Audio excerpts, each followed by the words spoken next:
Welcome to graphic training channel. আমাদের চলছে ফটোশপের training classes. আজকে আমরা শিখব ক্লোন টুল। ক্লোন টুল কি জিনিস একটু ছোট্ট করে বলে দিই। ক্লোন মানে বুঝতেই পারছেন, কপি করা। মানে ধরুন আমি বসে আছি, আমারই আরেকখানা কপি হয়ে গেল, না ঠিক তা নয়। মানে ধরুন আমার একটা ফটোটাকে সেটাকে কিছুটা পার্ট আপনি কপি করলেন, বা কিছু ইরেজ করার হলো, বা কিছু যেমন ধরুন আমার মুখের কিছু ব্লেমিশের সেগুলো রিমুভ করানোর হলো, এই ইত্যাদি এসব জিনিসগুলো আপনারা করতে পারেন। কিন্তু ক্লোন টুলের আরও অনেক কাজ আছে, এবং ক্লোন টুল শুধু মানে যে শিখবো এটা দেখিয়ে দেবো কিভাবে ব্লেমিশ রিমুভ করতে হয় তা নয়। ক্লোন টুলের সঙ্গে আরেকটা জিনিস আছে, ক্লোন টুল প্যানেল। ওই প্যানেলটা নিয়ে আজকে আমরা বিস্তারিত আলোচনা করব। সো চলে আসুন আমার স্ক্রিনে।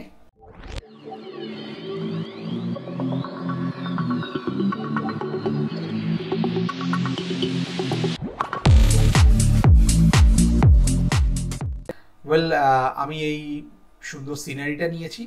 এখানে দেখুন জলের মধ্যে একজন ভেলা বাইছে। ছবিটা আমি ডাউনলোড করেছি pexels.com থেকে। আপনাদের আমি আগেও বলেছি pexels.com যে সাইটটি, এখানে সব হাই কোয়ালিটি ছবি পাওয়া যায় ফ্রিতে, এবং ফুল কমার্শিয়াল ইউজ আপনারা করতে পারেন। চলে আসছি ক্লোন টুলে। দেখুন এখানে ব্রাশ টুলের নিচে হচ্ছে ক্লোন স্ট্যাম্প টুল। আমি আমার গত ক্লাসে ব্রাশ টুল দেখিয়েছিলাম এবং বলেছিলাম যে ব্রাশ টুলের মতনই কিছু টুলস আছে যেগুলো ব্রাশ টুলের প্রপার্টিসকেই ফলো করে। সেটা হচ্ছে ক্লোন স্ট্যাম্প টুলও তাই, যার জন্য আমি প্রথমে ব্রাশটা দেখিয়ে নিয়েছি, যাতে আমার এই ব্রাশের পর ইরেজার, ক্লোন স্ট্যাম্প ইত্যাদি আরও দুই একটা টুল আছে যেগুলো খুব ইম্পর্টেন্ট, কিন্তু প্রপার্টিস এদের মোটামুটি সেম। ঠিক আছে, আচ্ছা ক্লোন টুল নিলাম এখান থেকে। এবার দেখুন প্রথমে করবেন কি, আপনার ব্যাকগ্রাউন্ড লেয়ার আছে, একটা নতুন লেয়ার নিয়ে নেবেন। অলওয়েজ নিউ লেয়ারে কাজ করবেন। আচ্ছা এখানে দেখুন স্যাম্পেল আছে অল লেয়ার। কারেন্ট লেয়ার মানে আপনি যে লেয়ারে থাকছেন সেই লেয়ারে থেকে কাজ করতে হবে। Current and below all layers. Best হচ্ছে অল লেয়ার্সে নিয়ে কাজ করবেন, অন্য কোথাও যাবেন না।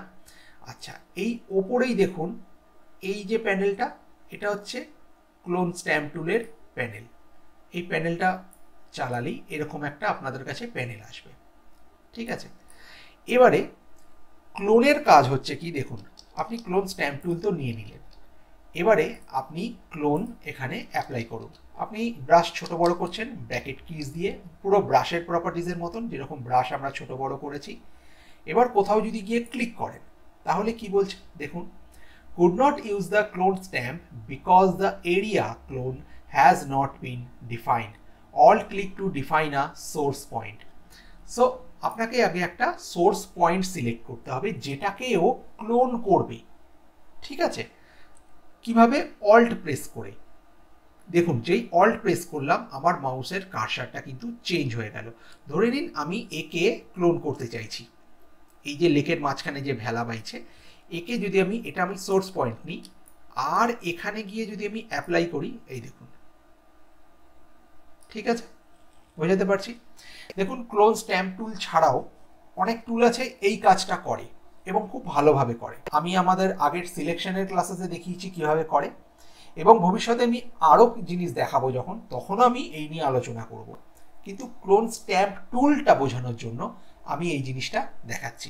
ঠিক আছে, ধৈর্য ধরে দেখুন এবং শিখুন, কারণ আমার এই চ্যানেলে হাই এন্ড রিটাচিং আমি শেখাবো, যেখানে ক্লোন স্ট্যাম্প টুলের কিন্তু মারাত্মক রকমের ইউজ আছে। সো এখন থেকে শিখে নিন, কারণ ট্রেনিং শেষ হলে পরেই এই ধরনের অ্যাডভান্স টেকনিক নিয়ে আমি কিন্তু আলোচনা করব এবং লাইভ করে দেখাবো। ঠিক আছে, আচ্ছা প্রথমেই আসি এটাই। এটা হচ্ছে রিভার্স। এ তো দেখুন এদিকেই তাকিয়ে আছে। এবার আমি চাই যে এটা রিভার্স হোক, আমি রিভার্সটাই ক্লিক করে নেব। আবার স্ট্যাম্প টুল আমি অল্ট প্রেস করে ক্লিক করলাম। এবার দেখুন ও এই দিকে তাকিয়ে আছে, দেখুন ছবিটা অটোমেটিক রিভার্স হয়ে গেল। ক্লোন সোর্সটাই এমনভাবে সিলেক্ট করা যে ওই জায়গাটাই ক্লোন হবে এবং সেটা রিভার্সও হয়ে গেল। এবার রিভার্স পার্সেন্টেজ আছে, আপনি কতটা রিভার্স করবেন সেটা এখান থেকে আপনি ডিফাইন করে নিতে পারেন। আচ্ছা রিভার্স, আর যেরকম এটা ফ্লিপ হচ্ছে, হরাইজন্টালি ফ্লিপ হচ্ছে, তেমনি এটা আছে ভার্টিক্যালি। আপনি যদি ভার্টিক্যালি অ্যাক্টিভ করেন দেখুন এখানে ভার্টিক্যালি হবে। ঠিক আছে, এগুলো একটু নিজেদের মতন এক্সপ্লোর করে নেবেন। এগুলো এমন কিছু বড় ব্যাপার নয়। এখানে এই দুটোকে লিঙ্ক করানো আছে, আপনারা চাইলে লিঙ্কটাকে অফও করে দিয়ে কাজ করতে পারেন আপনাদের সুবিধা অনুযায়ী। এগুলো একটু নিজেদের মতন এক্সপ্লোর করে নেবেন। সব কিছুর আগে আমি একটা ছোট্ট জিনিস দেখিয়ে দিই, সেটা দেখুন এখানে শো ওভারলে আছে। আপনি যখনই শো ওভারলে অন করবেন তখনই আপনি আপনার যে সোর্সটা, এই সোর্সটা আমি ক্লিক করেছিলাম, এই সোর্সটা আমি যখন নিলাম আমার তখন দেখাচ্ছে যে এই সোর্সের সঙ্গে কি কি আসছে। আমার সোর্স এটা, আমার সোর্স যদি এই পাহাড়টা হয় তাহলে এই পাহাড়টা দেখাবে এখানে। আমার সোর্স যদি হয় এদিকের এই ঝোপটা, তাহলে এই ঝোপটা দেখাবে। ঠিক আছে, আচ্ছা এবার ক্লিপড কেন? আমি সবসময় প্রেফার করব ওভারলে অন করে আর ক্লিপড অন করে, মানে এই দুটো চেকমার্ক থাকবে, এটা ডিফল্ট, এটাকে রেখে কাজ করুন। আমি খুব একটা শো ওভারলে অন করে কাজ করি না, কিন্তু আপনাদের দেখাতে হবে, আমি দেখাচ্ছি। আমার না রাখার মানে এটা অন না করে কাজ করার কারণ হলো এটা কিন্তু একটু মেমোরি কনজিউম করে, কাজটা একটু স্লো হয়। যখন কোনো বড় ফাইলের ওপর কাজ করি না, যেমন ধরুন কোনো র ইমেজেসের ওপরে, তখন এই ওভারলে অন করে কাজ করলে একটু মেমোরিটা কনজিউম বেশি হয়, সো আমার সিস্টেম একটু স্লো হয়ে যায়। ঠিক আছে, আচ্ছা ক্লিপড অন রাখবেন। ক্লিপড অন রেখেছেন বলেই কিন্তু এই সোর্স পয়েন্ট অনুযায়ী আপনি ওভারলেটা দেখতে পাচ্ছেন। ঠিক আছে, যদি ক্লিপড অন না রাখেন তাহলে কি হবে দেখুন, দেখুন বুঝতে পাচ্ছেন, এবং গোটা ছবিটার উপর আপনাকে অ্যাপ্লাই করে দেখাচ্ছে। এবং দেখুন ছবিটা একটু বেঁকা আসছে, কারণ এখানে আমি অ্যাঙ্গেলটা মাইনাসে দিয়ে রেখেছিলাম। এটাকে 0 রাখুন, দেখুন ছবিটা সোজা হয়ে গেল। এবার এখানে আপনি যেটাই সোর্স পয়েন্ট নিন না কেন, আপনাকে এইটা এইভাবেই দেখাবে। দেখুন এটাকে ফ্লিপ করা ছিল, এই জন্য ফ্লিপ করে আসছে, মানে হরাইজেন্টালি। এটাকে অফ করে দিন, দেখুন এবার সমানভাবে আসবে। আপনার সুবিধা অনুযায়ী আপনি সেটাকে যেখানে খুশি গিয়ে ক্লিক করে দিতে পারেন। এবার আপনি এখান থেকে ওভারলেটাকে অফ করে দিন, তখন দেখতে পাবেন আপনি কোথায় ক্লিক করেছিলেন আর আপনার কি কাজটা হয়েছে। ঠিক আছে, দেখুন লেয়ার অন অফ করে আমি দেখাচ্ছি। সো এটা না কি ক্ষেত্রে দরকার হয়, কি মানে কেন দিয়েছে আমি ঠিক জানি না, হয়তো কোনো কাজে লাগে, আমার আজ অবধি কোনো কাজে লাগেনি। আমি অলওয়েজ শো ওভারলে অন করে আর ক্লিপড অন করেই কাজ করেছি, মানে ওভারলে অফ থাকলেও ক্লিপ তো থাকবেই। ঠিক আছে, আর এই অফসেট, ফ্রেম অফসেট, এটা আমার জানা নেই, কারণ হতে পারে হয়তো এটা কোনো ভিডিওর মানে ফটোশপে একটা অ্যানিমেশনের ব্যবস্থা আছে, হয়তো সেটার জন্য হবে, হয়তো আমার ঠিক এটাও জানা নেই। ঠিক আছে, দেখুন লক ফ্রেম আছে, মানে আমার তো মনে হচ্ছে এটা ভিডিও রিলেটেড কিছু। সো যাই হোক, এটা আমাদের আলোচ্য বিষয়বস্তু নয়। আমি দেখাচ্ছি আপনাদের ক্লোন স্ট্যাম্প টুল। ঠিক আছে, আমি লেয়ারের কন্টেন্টটাকে ডিলিট করে নিলাম, আমি শো ওভারলে অন করলাম। আচ্ছা এবারে আসছি আমি একটু এই অ্যাঙ্গেলটায়। ঠিক আছে, আমি অ্যাঙ্গেলটা একটু বেঁকিয়ে নিলাম, আমি এটাকে সিলেক্ট করছি, আমি চাইছি এই জিনিসটা এখানে হোক এবং এটা হরাইজন্টালি ফ্লিপ থাকুক। দেখুন কি হয়, এরকম এলো। এবার ইরেজার টুল নিয়ে আপনি যদি এটাকে ইরেজ করে দেন হালকা হালকা করে পাশ থেকে, তাহলে কিছুটা হয়তো ম্যাচ হয়ে যায়, কিন্তু জিনিসটা হয়েছে আমার বেঁকা। এবারে এখানে ক্লোনেরও সেরকম অপশন দিয়েছে, কেন দিয়েছে কি বৃত্তান্ত আমি সব এক এক করে আসছি। আচ্ছা দেখুন এই ছবিটায় আমি ঠিক সেম জিনিস, আমি আগে স্ট্যাম্প টুল নিয়ে নিচ্ছি। এই দেখুন এটা কি হলো, এই সোর্সটা আসছে কারণ আমার আগের ইমেজটার মধ্যে আমার এই সোর্স পয়েন্টটা সিলেক্ট ছিল, তাই জন্য। ঠিক আছে, এটা তাই জন্য দেখাচ্ছে। আমি যদি সোর্স পয়েন্ট চেঞ্জ করে নিই, দেখুন এখন কি দেখাবে। এই হরাইজন্টালি ফ্লিপটাকে অফ করে দিন, এবারে এর একটু অ্যাঙ্গেল দিয়েছি আমি, এবার দেখুন। ঠিক আছে, এটা তো সোজা আছে, এটা একটু ওপরের দিক করে আছে, বোঝাতে পারছি কেন আমি মানে অ্যাঙ্গেলটা কেন নিয়েছিলাম। এবার একটা জিনিস দেখুন, আমি যখন সোর্স পয়েন্ট আমি এখানে ক্লিক করেছি, এবারে আমি যখন অন্য কোথাও অ্যাপ্লাই করছি এই জিনিসটা, তো দেখুন সোর্স পয়েন্টটা কিন্তু আমার পুরনো যে পয়েন্টটা রয়েছে সেখান থেকে পয়েন্টটা মুভ করছে, সেই হিসেবে কাজ হচ্ছে। এবার আমি যখন মাউস ছেড়ে অন্য কোথাও গিয়ে ক্লিক করব, তখন দেখুন সোর্স পয়েন্টটা কিন্তু ওই হিসেবে সরে এসছে, বুঝতে পারছেন তো। দেখুন গাছের যে রিফ্লেকশনটা সেইখানে আমার সোর্স পয়েন্টটা রয়েছে। ঠিক আছে, এরকম জায়গায় পাবেন দেখুন। ঠিক আছে, এবার আমি চাই যে একই জিনিস আমার বারবার করে কপি হতে থাক, বুঝতে পারছেন, মানে আমি চাইছি এই যে নৌকোটাকে যখন আমি সোর্স পয়েন্টে সিলেক্ট করলাম, আমি চাইছি এখানে একটু হোক, এখানে একটু হোক, এখানে একটু হোক, তা না হয়ে ওর সোর্স পয়েন্ট কিন্তু আমার সঙ্গে ঘুরেই যাচ্ছে। আমি ঠিক সেটা চাইছি না। তখন কি করব, আমি যখন এই ক্লোন স্ট্যাম্প টুল নিয়েছিলাম, ওপরে যে আমার প্যানেলটা এসছে, এই প্যানেলে দেখুন অ্যালাইন্ড বলে একটি অপশান আছে যেটা চেক করা আছে। এই অ্যালাইনটাকে আপনাকে অফ করে নিতে হবে। এবার আপনি সোর্স পয়েন্ট সিলেক্ট করুন আর এখানে সেটা অ্যাপ্লাই করলেন। এবার যখন আপনি ছেড়ে দিয়ে আবার করবেন, মানে মাউস রিলিজ করে, যতবার করে আপনি মাউস রিলিজ করে করে কাজ করবেন, ততবারও একই জায়গার সোর্স পয়েন্টটাকে নেবে। ও বারবার কিন্তু মানে ওইভাবে অ্যালাইনটাকে যেই রাখছি আমি, তখন কি হচ্ছে, সোর্স পয়েন্ট আর মাউস আমার একই রকম অ্যালাইনমেন্টে মুভ করে যাচ্ছে। ঠিক আছে, সেটা অফ হয়ে গেল, মানে একই সোর্স পয়েন্টও বারবার অ্যাপ্লাই হতে থাকবে। আচ্ছা, এবারে আসছে আমি ওপরে দেখুন কিছু সোর্স পয়েন্ট রয়েছে, ওপরে 5খানা সোর্স পয়েন্ট, এইগুলোর কথা বলছি। আমার সিলেক্ট আছে প্রথমটা, আমি শো ওভারলেটাকে অফ করে দিয়েছিলাম, অন করলাম, দেখুন এটা আছে আমার। এবার আমার ধরুন ফার্স্ট সোর্স পয়েন্ট আমি এই বাড়িটাকে নিচ্ছি।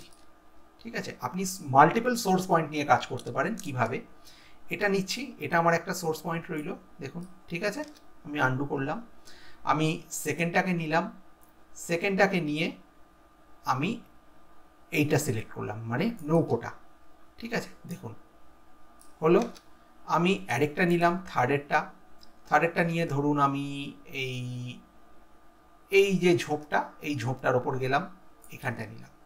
ঠিক আছে, দেখুন আসছে।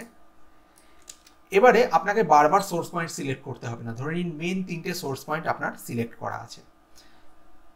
আপনি ফার্স্ট সোর্সে যান, দেখুন বাড়িটা আছে। সেকেন্ড সোর্সে যান, নৌকো আছে। থার্ড সোর্সে যান, এই ঝোপটাকেই আপনি রিপিট করিয়ে দিচ্ছেন। ঠিক আছে, বোঝাতে পারলাম? এটা হলো আমার সোর্স পয়েন্টের গল্প। ওয়েল, আমি একটা ভিনটেজ ছবি নিয়েছি, ভিনটেজ কার, এটা হচ্ছে ভলক্সওয়াগন বিটেল। এটা আমার খুব পছন্দের একটা গাড়ি। তো যাই হোক, আমি যেটা চাইছি সেটা হচ্ছে এই গাড়িটা দেখুন, এই যে ব্যাকের যে পার্টটা আছে না, আমি ক্লোন করে এটাকে ফ্রন্টে আনবো। খুব ইজি। আমি একটু আগে দেখিয়েছি, যে কোনো একটা ক্লোন সোর্স নিন, সাধারণত প্রথমটাই সিলেক্ট থাকে। অফকোর্স আপনি নেবেন যেটা ফ্লিপ করে আছে, হরাইজেন্টালি ফ্লিপ রয়েছে, সেটা হরাইজেন্টালি ফ্লিপ। এবং আপনি চলে যাবেন, আমি আছি যদিও মুভ টুলে, আপনাকে নিয়ে নিতে হবে ক্লোন স্ট্যাম্প টুল। আমি একটা নতুন লেয়ার নিয়ে নিলাম, স্ট্যাম্প টুল। এবার আমি এখানে এটাকে অ্যাপ্লাই করছি। যাকে একটু জায়গাটা মিসম্যাচ হয়ে গেল, সেটা আমি সব ঠিক করে দিচ্ছি। আপনি এটাকে ক্লোন করে নিলেন। দেখুন, এটা কিন্তু করার, এই জিনিসটা করার অন্য অনেক রকম পদ্ধতি আছে, কিন্তু ক্লোন স্ট্যাম্প টুল বোঝানোর জন্য আমি আপনাদেরকে এটা দেখাচ্ছি। মুভ টুল নিয়ে নিন আর অ্যারো কিজ দিয়ে এটাকে একটু অ্যাডজাস্ট করে নিন। ঠিক আছে,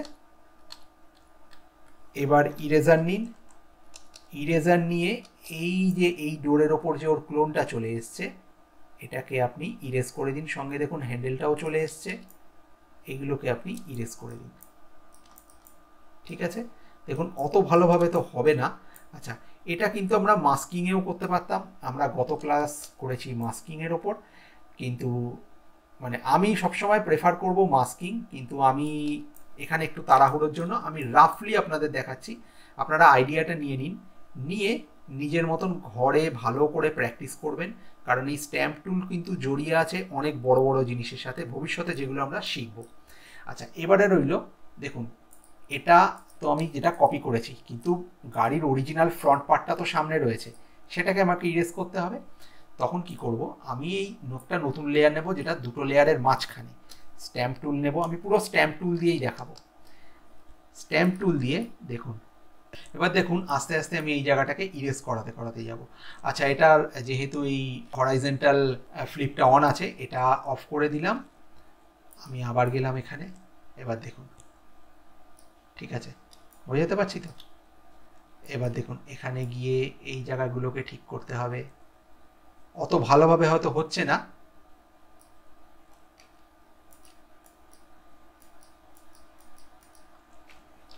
ঠিক আছে, এই অবধি হলো।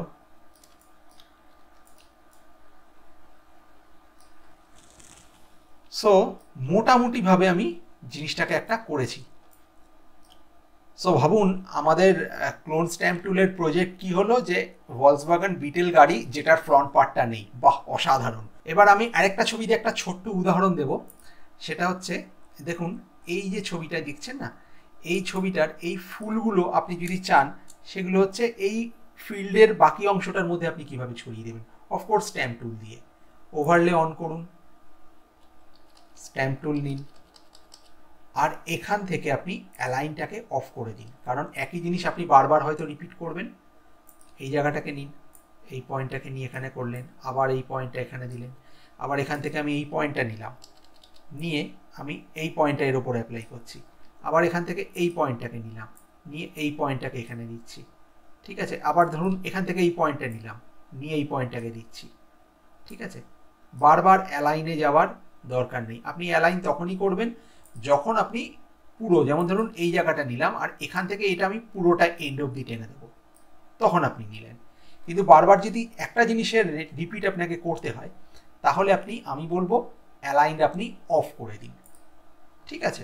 ওয়েল, একটা ব্যাপারে আমি একটু ক্ষমা চেয়ে নিচ্ছি, সেটা হচ্ছে আমার যে টিউটোরিয়াল চলে তাতে ইনসেটে যে আমার ভিডিওটা চলে সেটা আমি করতে পারলাম না, কারণ হঠাৎ করে আমার ক্যামেরার ব্যাটারি এক্সস্ট হয়ে যায়। আমার চেক করে নেওয়া উচিত ছিল ক্যামেরা চালানোর আগে। সো আমি চেষ্টা করব এরকম যাতে আর রিপিটেশন না হয়। সো আজকের আমার এই ক্লাসটা যদি আপনাদের ভালো লেগে থাকে অবশ্যই আমার ভিডিওকে একটা লাইক করবেন, আর সঙ্গে সাবস্ক্রাইব করতে ভুলবেন না।